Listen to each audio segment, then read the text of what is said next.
လောကမှာမွေးသမီးခင်ကျေးဇူးရှင်ကိုပြုစုလုပ်ကြွရခြင်းချမ်းသာတယ်။မွေးသဖခင်ကျေးဇူးရှင်ကိုပြုစုလုပ်ကြွရခြင်းချမ်းသာတယ်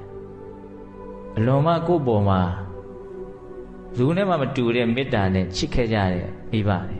။ဇူးမှမပြုတ်နိုင်တဲ့ကျေးဇူးတရားမျိုးနဲ့ကိုယ့်ပေါ်မှာကျေးဇူးပြုခဲ့ကြတဲ့လူတွေ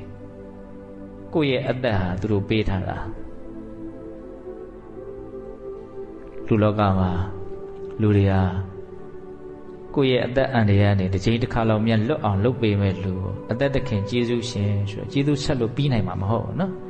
တယောက်ကကိုယ့်ရဲ့အသက်ဘေးကနေကယ်လိုက်တယ်ဆိုကြပါစို့တစ်ချိန်လောက်နော်မိဘတွေကကိုယ့်အကျဉ်းချင်း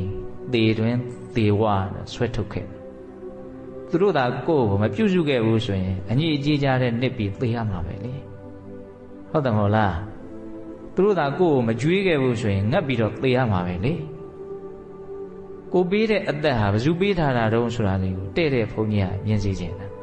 အဲ့လောက်ကြီးမားတဲ့ကျေးဇူးရှိတယ်အဲ့လောက်ကြီးမားတဲ့ကိုယ့်ပေါ်မှာမေတ္တာရှိတယ်ကိုယ့်ကိုမိဘလောက်ဘယ်သူကချစ်နိုင်မှာတော့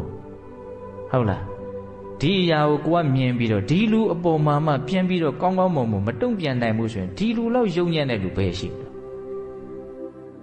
လူယုံမာကိုပြောတဲ့အခါမှာမိဘကိုကျွေးနိုင်မွေးနိုင်မှလည်းမကျွေးမမွေးတဲ့လူဟာလူယုံမာပဲဟုတ်တယ်ဘုန်းကြီးကတော့အပြည့်အဝထောက်ခံ